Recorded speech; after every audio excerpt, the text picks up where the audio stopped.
Hello and welcome to New Filmmakers Los Angeles in partnership with Movie Maker magazine. My name is Danny DeLillo and we're here at the Cameras Los Angeles showroom in West Hollywood, and I'm here with director Uriel Brito with his movie Crossroads. Let's take a look at a clip.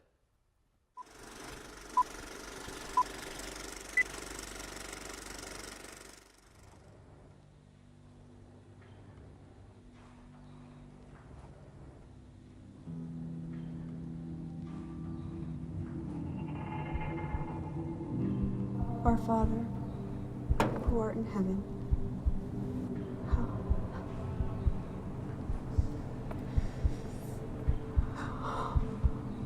You have no idea how much this means to me. I can help Rosie too.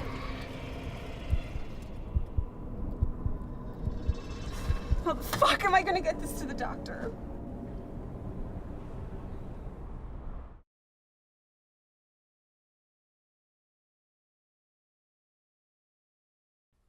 Uri, this is amazing to have you here. Congratulations on your film. Thank you so much. It's awesome to be here. Well, for those that haven't seen it, tell us a brief synopsis.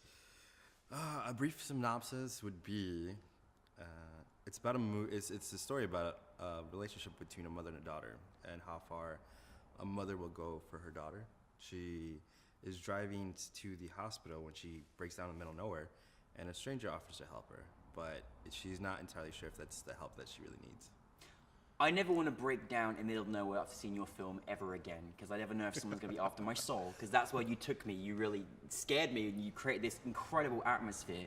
I loved your film, honestly. It was incredible to watch the atmosphere that you made, and I feel like there's so many elements you put in there that kind of put us on the edge of our seats, like the idea of being in the middle of nowhere. Did you kind of want to create that for your audience, this sort of like isolation kind of feeling, so that they kind of didn't know what was going to happen next? Because you put a lot of surprises in there as well. Yeah, it was definitely something we toyed at when we finally got the story. It's like, well, where can we base this? Where it's kind of intimate, but at the same time, it's kind of massive, because it is the middle of nowhere, but it's such a massive scale. Like, there's nothing for miles around, but it feels intimate because it takes place right outside a car and inside a car. Where did this whole thing journey kind of begin for you? Obviously, you directed it. Where did it begin that this story was created and you wanted to go out and make it? It actually started with my DP, Adam Lean. He approached me. We'd worked together on stuff, but never as director and cinematographer. And he's like, "Hey, I want to shoot something, and I know you direct. Let's craft a story." And that's kind of where it evolved, where we wanted to do something small but doable. It's like, okay, let's do something with two characters and tell like a full story instead of trying to juggle, anywhere from 3 to 5 characters and kind of not really get into their personalities or who they are. And that's kind of where it flowed from. And speaking of cinematography, like, it was beautiful to watch. Yeah, it was amazing. And again, when you're working in this genre, you have to really be clever with how you screen things and how you create this atmosphere as well. It's certainly got, like, there is a moment without any too much giveaways, but where she appears and you're like, oh my goodness, she's there, like, whoa, it just stops you in your tracks. You're like, oh my goodness. Like, certainly as a director, what sort of, you want to create that atmosphere for your audience. There's certain elements that you would engage in with the actresses, or how does that work for you working in this genre? Yeah, it was one of those things where, because there wasn't a lot to play with. I mean, we played with the car a lot, with different angles that we use and how we introduce characters, but we had to be really, really smart with like how we introduce characters and how we reveal them. And we shot once where she gets into the car, but it didn't feel right. So we wanted to focus in on the mother character, and then it's like, what if she's looking at something, and then when she reveals it, we see it, but she doesn't. Yeah. And just toy with that aspect. And something's with certainly worked, But it's, again, you toil with it. Sometimes you learn things when you're actually out there and doing it. Think, okay, this doesn't work, but this may actually work. You try other things. Great actresses, my goodness, to carry this story. How was the casting process for you? Yeah, it was funny. It was kind of a happy accident. Lori, who plays the mom, was actually originally going to play Scarlett. And it was a father story. It was a father-daughter story. Because it was influenced by the legend of Robert Johnson, how he sold his soul.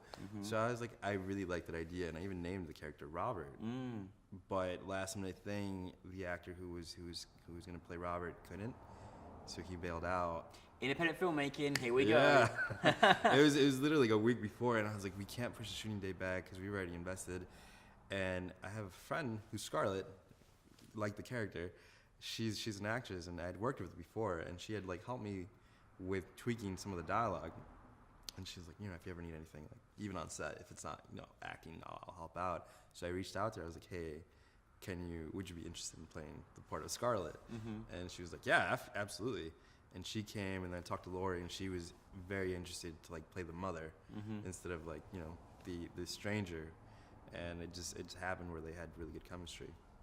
It's amazing, isn't it? Because from the outside looking in, we just see the movie, and then you discover the journey. Because everyone's like, oh, it must have been so easy. It looks so easy how you put it together, and they don't realize the things that you have to go through in order to get to that moment. Well, aside from that was a very big challenge. What was there other challenges that you had shooting in the middle of nowhere? Like, I mean, my goodness, how do you do that? It was. I talked to Adam, and we realized it was really just finance between him and me. Mm-hmm. So we realized, okay, this is our budget that we can do something. And we wanted to focus more on the story than what would be, like cool shots or cool locations. So we first hashed out a script with two characters in a situation. And then, okay, how can we shoot this in like a doable location? Well, let's shoot in the middle of nowhere because it fits the story, but we also don't have to deal with sound issues. That's a very important factor. Yeah, exactly. Yeah. I think our biggest sound issues though were like the planes overhead and then the wind, because the days we shot was like extremely windy. Yeah. So that was like the main concerns. But aside from that, so we shot in the middle of nowhere, and we had to rent an RV to like house, because there's like no bathrooms or anything. Mm-hmm. And it was in the middle of January. It gets pretty cold early on in the day. We had like a 6 a.m. call time to get as much in. So it was just logistic-wise, it was kind of like, it helps in the story-wise, but it kind of hurts us in production.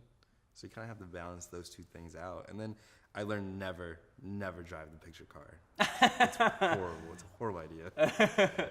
Well, speaking of windy, you're from the windy city, which I love, Chicago. Yeah, Chicago. How has your journey been here from moving from the Midwest to be here in LA as a filmmaker? It's been a struggle. I mean, I think when you move to any new city, it's a struggle, just meeting new people and finding your niche, I guess, your community. It takes time, doesn't it? Yeah, definitely. It takes time. I think it's a very important thing. Some people just expect, because there's so much going on here, it's all kind of instantaneous, But then again, as you build your team and everything else, look what happens. I mean, how does it feel to have your, after all the hard work you did, to have your film in front of an audience for NewFilmmakers LA at a film festival? How does that feel like to have your project out there? It was awesome. It was the first time I got to see it on the big screen. So I feel like now the movie's complete. Yeah. Now it's out in the world, and now people have enjoyed it. Yeah. And I've been able to share the work that we did, which is amazing. No, it's a really fantastic thing when you take it from your laptop and all of a sudden it's in front of an audience on a big screen. And that's where it belongs, essentially, as well. What is next for you? Next for me, I'm working on a feature-length script, and I just shot a love letter, actually, to Chicago. I love that. Yeah, it's a whole different genre then. Yes. It's a hybrid of a short film and a music video. So the elements of both, and it's kind of like I never did say goodbye to Chicago. I mean, I said goodbye to my friends and family, but the actual city. So that's something, an idea I've been toying around for the longest time. And I was like, well, let's do something cool to kind of honor like where I'm from. And that's fantastic. Where it came from. Well, we love Chicago. Yeah. Hello, Chicago. We love you. Well, I can't wait to see your love letter, Chicago, and the fact you're working on a feature now is fantastic. And thank you for sharing your film. It was thank you for really a wondrous experience, and alumni now. So we're looking forward to seeing many more of your films as well. Thank you. Congratulations again. Thank you.